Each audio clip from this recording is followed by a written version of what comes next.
Capítulo 11. Acharya chegou 10 minutos antes da hora habitual, enquanto eu estava terminando o jejum. Eu levara um tempo enorme para datilografar os detalhes do que havia acontecido durante a semana, e não ousara barbear-me ou mesmo tomar banho antes de terminar o trabalho. Não fossem desaparecer as lembranças das atividades da última noite, perdendo-se assim parte delas.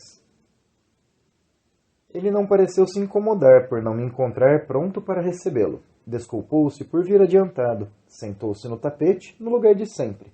Perguntou-me se podia ler as notas que eu havia tomado.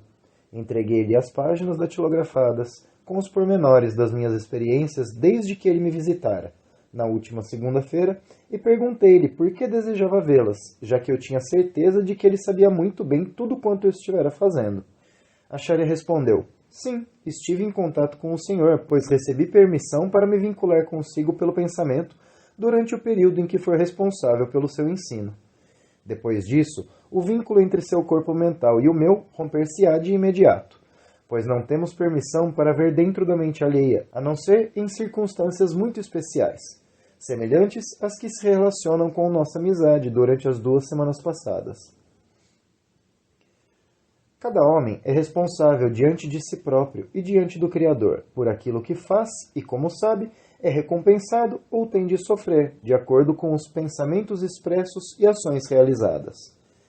Pedi para ler as suas notas porque desejo saber quanto se lembrou de tudo o que fez, e sem ler seu registro, não posso ter essa informação. Leu com cuidado até o fim e continuou. Seu relatório relativo à noite de terça-feira está bastante bom, porque recordou muito do que aconteceu durante sua visita à Cidade Dourada. Contudo, o senhor se esqueceu de algo indispensável. Não mencionou que seu guia levou-os aos arredores da cidade e mostrou-lhe um aglomerado de pessoas que ouviam uma forma-pensamento criada por elas, representando Cristo a lhes dirigir a palavra. Tanto o senhor como Daphne ouviram, durante um pequeno espaço de tempo, o que estava sendo dito. O senhor comentou com seu guia que tudo quanto aquele Cristo estava dizendo achava-se registrado nos diferentes evangelhos do Novo Testamento.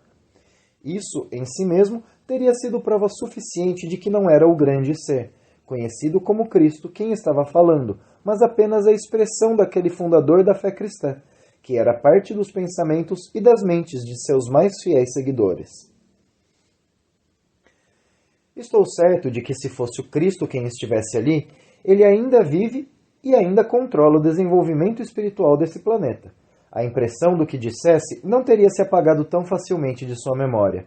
Pergunte a Daphne sobre esse caso quando a vir. Ela, por certo, há de se lembrar. Estou satisfeito com a descrição que fez da experiência da noite de quarta-feira, pois está melhor do que eu esperava. Avisei-o sobre as dificuldades que encontraria para encontrar palavras que expressassem as atividades mentais, mas penso que todos quanto lerem seu registro compreenderão um tanto do que tentou descrever. Estou satisfeito, certamente, por ver que compreendeu a maior parte do que tentei lhe dizer quando da minha última palestra. Suas peregrinações da noite passada pedem poucos comentários de minha parte. Tem seu valor, entretanto, porque agora o senhor compreende que precisa considerar a opinião das outras pessoas e, muitas vezes, acomodar-se a elas tanto no plano físico como no plano astral. Tenho certeza de que Mary, sua protegida, chamará pelo senhor num futuro muito próximo, e sei que se esforçará por assisti-la nos muitos problemas que terá de enfrentar. Será uma excelente experiência para o senhor. Hoje faço minha última palestra, e devo primeiro falar-lhe da terceira morte, e do que acontece ao ego depois que ele descartou seu veículo remanescente de consciência, o chamado corpo mental, e vive durante certo tempo envolvido pelo único veículo permanente que possui, o corpo causal. Quero que ouça isso com muito cuidado, porque muitos estudantes parecem considerar difícil a apreciação dessas informações. A terceira morte é muito semelhante à passagem do mundo astral para o mundo mental, porque o homem aos poucos vai perdendo a consciência e, tendo deslizado para fora do corpo mental, encontra-se no que é o seu corpo causal. O corpo causal é assim chamado porque só age no que é denominado nível causal, formado pelas sexta e sétima esferas do mundo mental. É conhecido como o veículo permanente do homem, porque o homem o possui desde que se individualizou, saindo do reino animal e tornando-se uma entidade humana separada. O nível causal é o lar natural do ego. Ali permanece durante os períodos a que chamamos de encarnações. quando parte dele próprio se está manifestando em níveis mais baixos de consciência e ganhando a experiência indispensável para libertar o ego da necessidade de renascer e tornar a nascer em diferentes corpos físicos. O corpo causal se modifica a cada vida, apenas pela adição da experiência que o homem acumulou durante sua última encarnação. Por esse motivo, às vezes nos referimos a ele como reservatório de conhecimento. Um homem evoluído pode abrir esse reservatório à vontade e dele retirar para o nível físico as experiências de suas vidas passadas. Isso o livra da necessidade de ter de aprender certas coisas cada vez que tem um novo cérebro físico, porque em si mesmo o cérebro não tem lembrança de experiências passadas. Por essa razão, o homem evoluído tem grande vantagem sobre o irmão menos evoluído, mas cada um de nós estará em posição igual quando alcançar esses estágios de desenvolvimento. A lição mais importante que temos a aprender é que só através de nosso próprio esforço podemos progredir. Se esses assuntos fossem compreendidos e ensinados com a devida adequação por aqueles que dizem ser auxiliares da humanidade, dar-se-ia mais atenção aos mesmos. Poucos dentre nós estão em condições de conceber o fato de que a personalidade, discernível no nível físico, é apenas minúscula parte do homem real, o ego, e que esse ego, ou individualidade, ultrapassa e guia essa personalidade com o máximo de sua potência, dentro dos limites permitidos pelo livre-arbítrio, outorgado a todos os homens quando alcançam o padrão de entidade humana. No nível causal, o passado, o presente e o futuro são, na realidade, uma coisa só. Deixe-me dar-lhe um exemplo do plano físico para ilustrar o que acabo de dizer. Imagine por um momento um rio que se torce e se curva a cada 100 metros. Um homem estacionado no convés de um barco fluvial, o qual fosse lançado nuvens de fumaça pelo itinerário a ser feito, poderia ver apenas o trecho do rio em que o barco navega no momento. O trecho que fica para além da curva, a retaguarda, é invisível para ele. O mesmo acontece com o curso do rio que fica além da próxima curva, para a qual o barco vai sendo agora guiado. Suponhamos que outro homem esteja fazendo o mesmo caminho num helicóptero. Esse homem veria todo o curso do rio numa longa extensão, tanto o caminho percorrido pelo barco, quanto o ainda a percorrer, assim como o lugar em que está no momento em que o observa. Para esse homem, a paisagem pela qual passou o barco é tão visível quanto a paisagem que os olhos dos passageiros veem naquele momento, ou que verão em futuro próximo. Para ele não há passado nem futuro, tudo de fato é presente. O homem não evoluído e o homem evoluído assemelham-se ao passageiro do barco e ao do helicóptero. No nível causal, o ego vê um registro completo de sua vida passada numa série de quadros, mais ou menos como os episódios num projetor de filmes. Esses quadros mostram-lhe exatamente onde acertou e onde errou em suas vidas passadas. Mostram também o que sua próxima vida pretende fazer por ele e que modificações em seu caráter devem ser conquistadas antes que um progresso ulterior possa ser obtido. O homem não evoluído vê tudo isso, mas devido à sua limitada inteligência, não aprende sua significação da mesma forma como o faz a pessoa intelectualizada. Ele se parece ao passageiro do barco fluvial. Por outro lado, o homem evoluído, tal como o homem que viaja de helicóptero, vê imediatamente por que cometeu erros na vida passada, e não apenas o resultado desses erros. Resolve que não falhará da mesma maneira em sua próxima vida. Assim, as lições aprendidas através desses quadros passam a fazer parte da estrutura de seu átomo permanente. Esse reservatório de conhecimentos que contém a essência de suas experiências em todas as suas vidas anteriores. E quando numa vida futura chega o tempo em que deve tomar decisões de problemas semelhantes, a voz da consciência, que é o aviso a ele enviado pelo ego, falando do plano onde existe o reservatório de conhecimentos, garante-lhe que erros idênticos não serão cometidos uma segunda vez. Compreende então por que é bom que ele renasça num determinado grupo de pessoas ou numa nação, pois através desse nascimento ele pode conseguir o ambiente de que necessita. Por essa razão, jamais há falta de cooperação de sua parte, quando lhe mostram vida futura.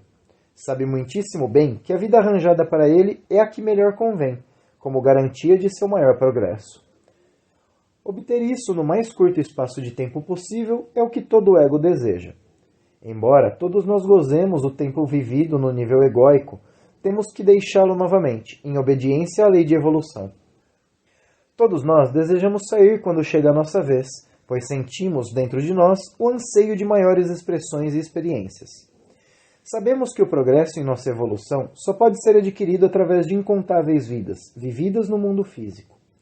Compreendemos que não podemos responder integralmente às vibrações que governam o mundo causal, enquanto não tivermos evoluído para um estágio em que não mais nos será necessário renascer. Esse tempo chega quando tivermos aprendido todas as lições que a vida no plano físico nos pode ensinar.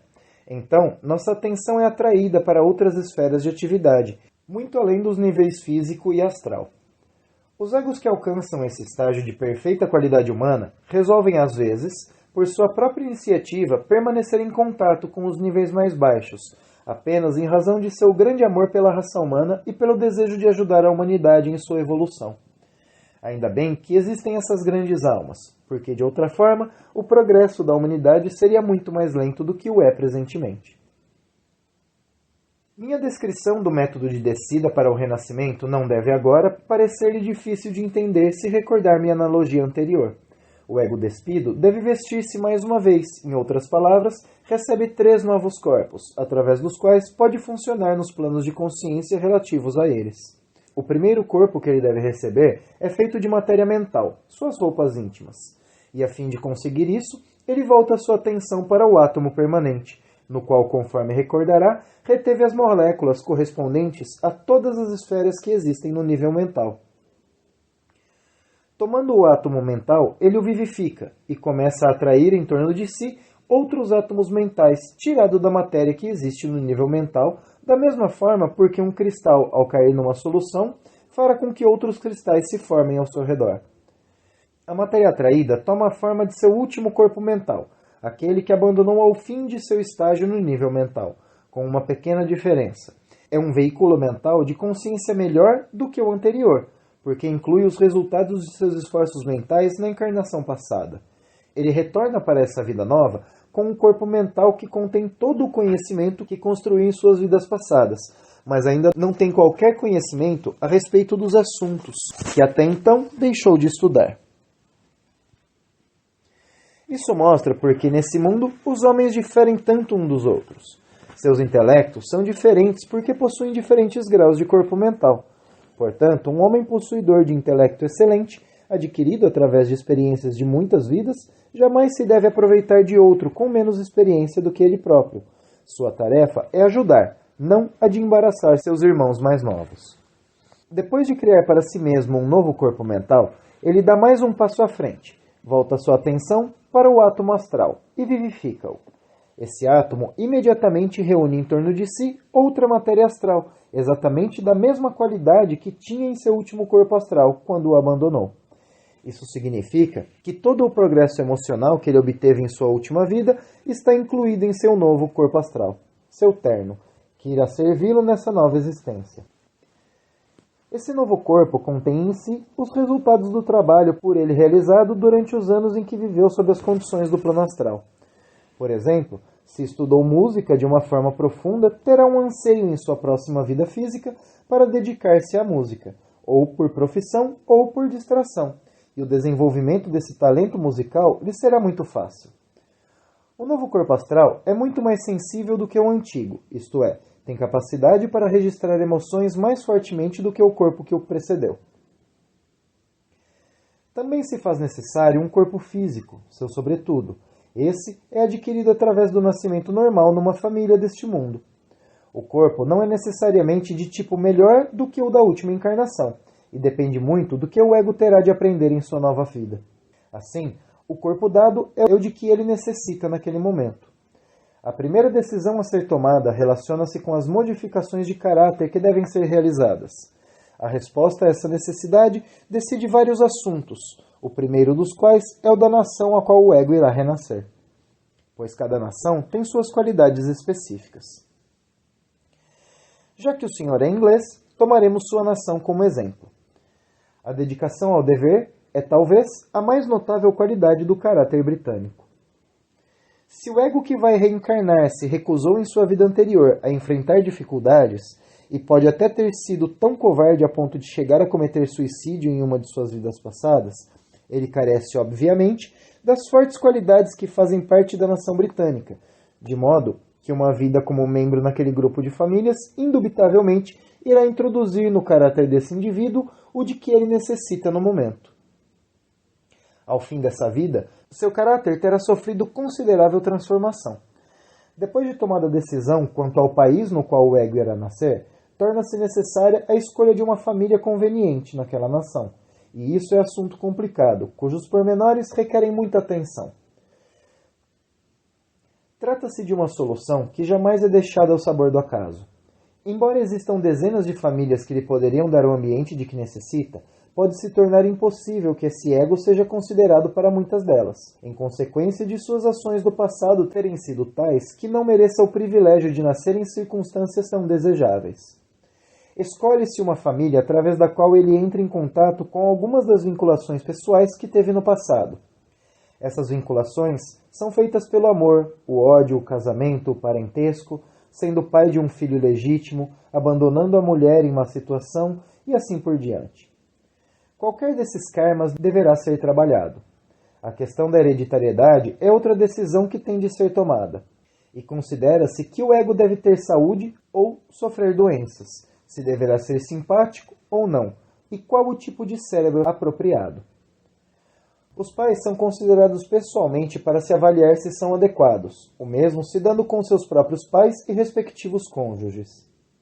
Avalia-se que o ego deve nascer em uma mãe que deseja um filho, e lhe dará, portanto, tudo quanto estiver a seu alcance para proporcionar-lhe um adequado início de vida, ou se de pais que o tratarão como um ego à parte, considerando suas aptidões quando criança como a que se revela pelo anseio de estudar música, que pode ter adquirido em sua última vida astral, ou se nascerá de pais que o frustrarão, não se preocupando com esses anseios e interferindo em seus movimentos, mesmo depois que se torne adulto, ou ainda de pessoas que mostrarão tolerância em relação a religiões, ou de pessoas que façam exatamente o contrário.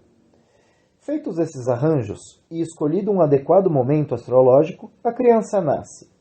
Agora, é tarefa do ego vencer os obstáculos do nascimento e do ambiente em que foi colocado. Às vezes, homens que foram anteriormente líderes de uma nação nascem em lares pobres e frustrados. O homem que consegue vencer os obstáculos colocados em seu caminho se associará com uma família de altos princípios, em circunstâncias desejáveis, quando seu caso é novamente considerado para uma vida ulterior no mundo físico. Antes de concluir, devo tocar no assunto vital da educação da criança. A partir do que lhe tenho dito, o senhor pode compreender que um ego pode ser grandemente ajudado ou prejudicado em sua evolução pela atitude que os pais adotem em relação a ele. Relativamente, há tão poucas pessoas atentas às necessidades das crianças que agora se vai tornando difícil encontrar famílias convenientes para essa tarefa de guiar egos adiantados em suas viagens. Para que possa avaliar a extrema importância da educação das crianças, mencionarei primeiro alguns fatos indispensáveis relativos ao desenvolvimento humano. O desenvolvimento do homem é dividido em períodos de 7 anos, cada qual marcado pelo aparecimento de um novo poder ou qualidade. Essas etapas estão intimamente ligadas às atividades desenvolvedoras das glândulas endócrinas no corpo físico. O que se chama nascimento é realmente apenas o nascimento do corpo físico visível, que chega ao seu alto estado de eficiência em prazo mais curto do que os corpos invisíveis do ego. O feto vive dentro do útero protetor da mãe durante a gestação. Da mesma maneira, os vínculos sutis, os corpos etéricos, astral e mental, cuja compreensão parcial me esforcei por lhe transmitir nessas palestras, vivem dentro dos envoltórios protetores de éter, da matéria de desejo e da matéria de mente, dentro do útero do universo ou da natureza, até que estejam suficientemente maduros para enfrentar as condições do mundo. O desenvolvimento físico no útero não pode ser apressado. Da mesma maneira, não se tenta apressar o desenvolvimento dos corpos não físicos, enquanto ainda estão protegidos dentro do útero da natureza. Só devem ter permissão para progredir quando a criança recebe uma orientação adequada. Os pais, portanto, devem preparar-se para serem guias, conselheiros e amigos de seus filhos, até que eles atinjam a idade de 21 anos, ocasião em que seus corpos mentais se encontram em condições de se dirigirem a si próprios. Então, para que a criança se torne um adulto possuidor de autoconfiança, todo o controle paterno deve cessar. Dali por diante, os pais só devem dar conselhos quando forem solicitados, já que têm maior experiência. Manter um adulto preso à barra da saia é coisa que fazem frequentemente, sob um outro pretexto, os pais egoístas, com o prejuízo próprio e o dos filhos. Os primeiros 3 setenais do desenvolvimento do homem são marcados pelo nascimento ou pela complementação do corpo etérico aos 7 anos, a época da segunda dentição. O corpo astral e mental aos 14 anos e a época da puberdade, enquanto o corpo mental que completa o homem não entra em atividade integral até a idade de 21 anos. Na criança recém-nascida, só estão ativas as qualidades negativas desses corpos, e antes que ela possa fazer uso integral de seus diferentes veículos, as qualidades positivas de cada um deles devem amadurecer. Durante os primeiros 7 anos da vida, as forças que atuam ao longo do polo negativo do éter estão ativas. Por isso, as crianças dessa idade, como médiums, têm clarividência do mesmo caráter negativo.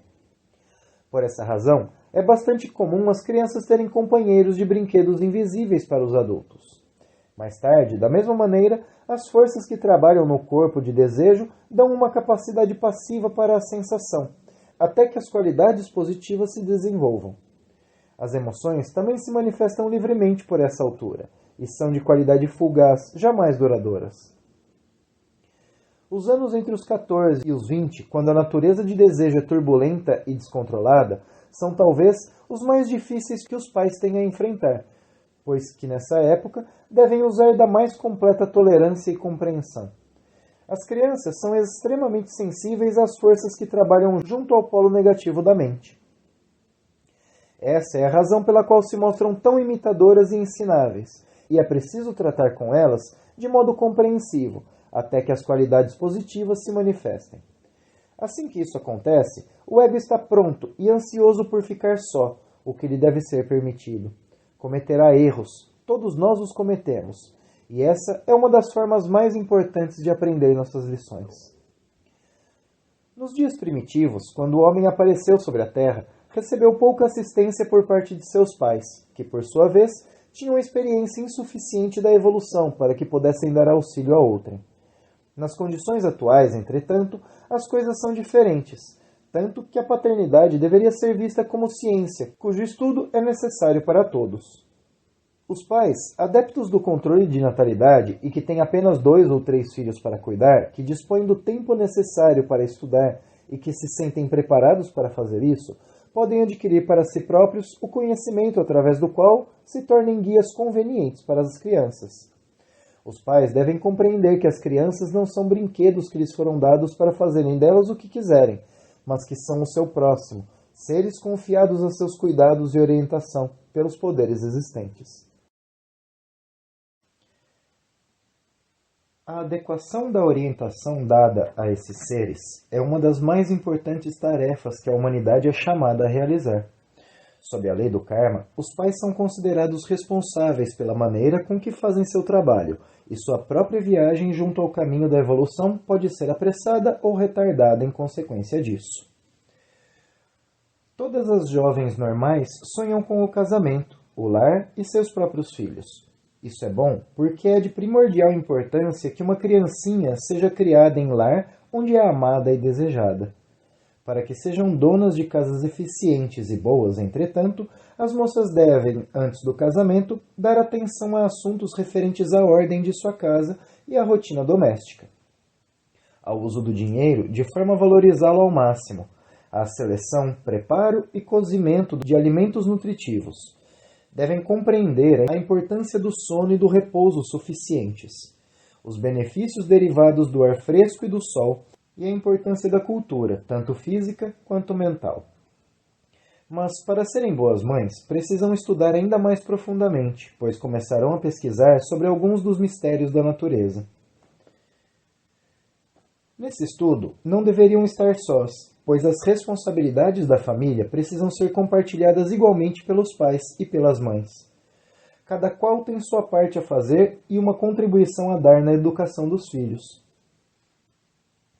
Uma paternidade sensata só pode ser praticada por pais que tenham pelo menos algum estudo sobre o desenvolvimento humano e que estejam dispostos a fazer sacrifícios pessoais. Para realizar adequadamente as tarefas que lhes cabem, os pais devem estar preparados a ensinar pelo seu próprio exemplo, porque não há quem goste mais de imitar do que uma criança. Na realidade, a imitação é o método principal do crescimento. Desse modo, os pais devem esforçar-se para jamais fazerem o que não desejam ver copiado. Na orientação do desenvolvimento emocional de uma criança, há dois assuntos que devem ser livremente discutidos no lar, desde os mais tenros anos. Um é o sexo e o outro é a religião. Em sua preparação para a paternidade, os pais terão estudado a biologia relativa aos reinos vegetal, animal e humano. Portanto, não terão dificuldade em dizer a uma criança quais os princípios da reprodução nos diferentes reinos. Em sua preparação para a paternidade, os pais terão estudado a biologia relativa aos reinos vegetal, animal e humano. Portanto, não terão dificuldade em dizer a uma criança quais os princípios da reprodução nos diferentes reinos, de acordo com sua idade e entendimento.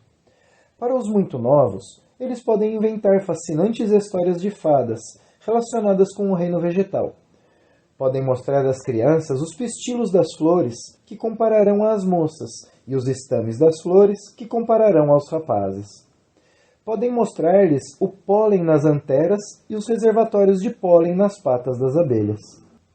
Da mesma maneira, a religião deve ser tratada de forma comum. Não se pode esperar que uma criança compreenda as doutrinas e dogmas das diferentes religiões. Isso pode esperar até que ela atinja a idade de pensar por si mesma.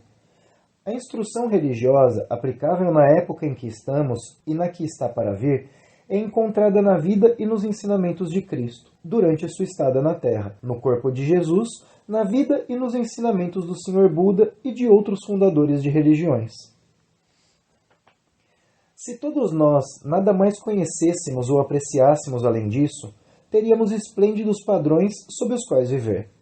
Portanto, que o ensino da religião aos jovens seja a dos grandes dramas da vida desses mestres. Vidas que foram sublimes lições acerca das possibilidades do homem. Tal como nas instruções sobre o sexo, estas devem ser apresentadas numa forma adequada ao estágio de compreensão da criança, através de uma Bíblia de histórias escritas em linguagem simples e, acima de tudo, pelo exemplo dos pais. Se os pais conhecem e põem em prática o Sermão da Montanha, seus filhos mostrarão aqueles padrões de reação à vida, que lhes servirão de sólido alicerce para a compreensão do amor universal e da universal fraternidade. Os pais que adquiriram tolerância e compreensão ensinando a si próprios ver através dos olhos dos filhos, abordam as coisas desse ponto de vista, tocam com seus dedos, indagam com suas mentes e estarão, quando sua tarefa de educadores junto dos filhos estiver terminada, na melhor posição para chegar a conhecer a si próprios e para ajudar o próximo com tolerância e sensatez, o que deve ser sua tarefa nesse período de seu desenvolvimento. Tarefa que, por sua vez, faz vir à tona as qualidades positivas de sua estrutura espiritual. Pude dar-lhe apenas um rápido esboço da importância da orientação paterna e dos exemplos na educação das crianças. Pelo tempo que tenho à minha disposição, não me é possível entrar mais profundamente na questão dos métodos dessa educação. Tudo quanto posso fazer é enfatizar que nunca, em tempo algum, houve tão grande necessidade dessa educação do que no mundo de hoje.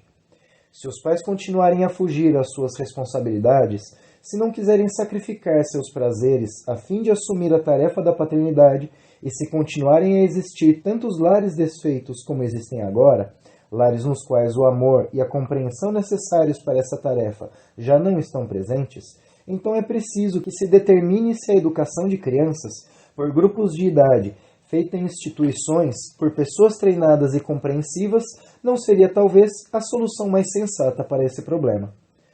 Trata-se, pelo menos, de um campo de pesquisa que terá de ser explorado. É natural, existem argumentos que podem ser trazidos em defesa de ambos os sistemas, mas, se a decisão for favorável à educação no lar, então é positivamente necessário que se deem alguns passos no sentido de que os pais sejam mais instruídos e mais sensatos. Satisfaz-me o fato de que o Senhor está ciente de que não nos encontramos no mundo por acidente. O Senhor compreendeu quantas vidas são necessárias no plano físico se quisermos ganhar a experiência suficiente para nos libertarmos dos contínuos nascimentos e mortes. Teve a prova por si mesmo de que a morte, temida por tantos nesse mundo, é uma simples passagem de um estado de consciência para outro, e que essa passagem não deve ser temida por ninguém, embora às vezes seja precedida de muita dor física. Está ciente de que as desigualdades da vida não são causadas pelo fato de um divino Criador favorecer mais uns do que a outros, mas que essas desigualdades são devidas aos diferentes estágios em que o homem se encontra naquele momento de seu caminho para a perfeição, ou são causadas por ações insensatas por parte dos indivíduos em existências anteriores. Estou certo de que compreende que nenhum trabalho realizado neste nível é perdido, pois ao fim de cada encarnação levamos nossa colheita, que se tornará parte do átomo permanente, nosso reservatório de conhecimentos.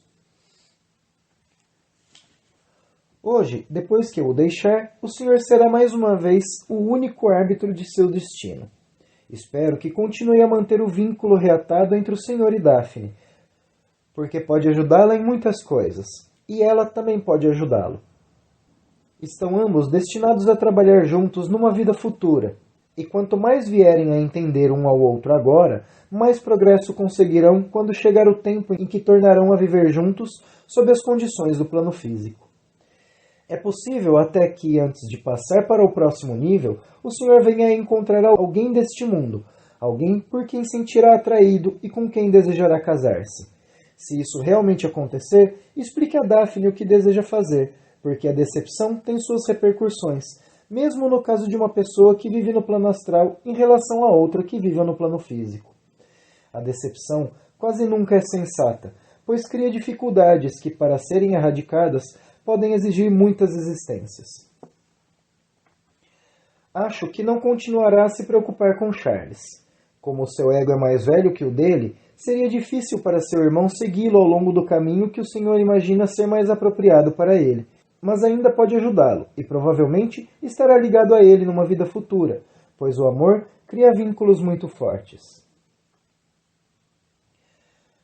Não esqueça as responsabilidades que assumiu em relação a Mary, pois embora eu creia que não serão de forma alguma pesadas, ainda assim não devem ser negligenciadas, pois que aceitou essa oportunidade. O auxiliar astral a quem o Senhor chama de Jin pode ser muito útil para o Senhor, e o Senhor para ele. Cultive, portanto, essa amizade sempre que se lhe ofereça a oportunidade. Lembre-se de que o conhecimento que lhe foi dado não o foi para seu uso exclusivo.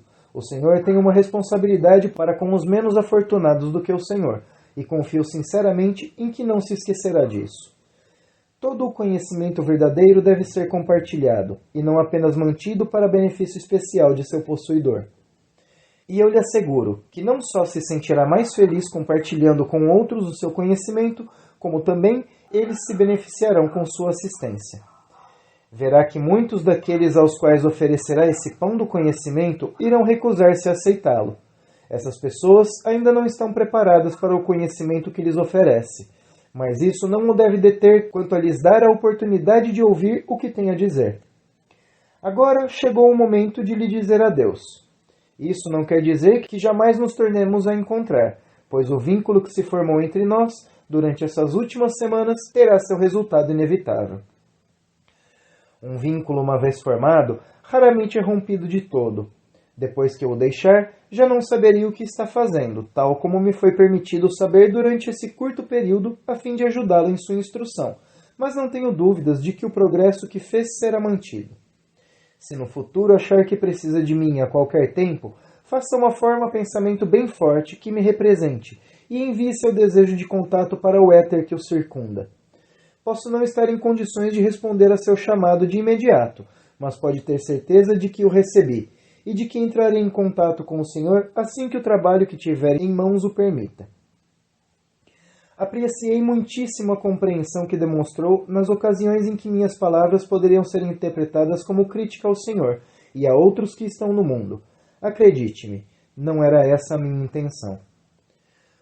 Um dos grandes filósofos disse certa vez: quando o discípulo está pronto, o mestre está sempre ali. Isso é uma verdade, pois sejam quais forem suas dificuldades, o Senhor nunca estará inteiramente a sós. Eles não abandonam os que trabalham em seu nome. Seus esforços colocaram-no em conta com alguns dos grandes seres que se empenham em guiar-lhes os passos, pelos caminhos mais apropriados para seu progresso.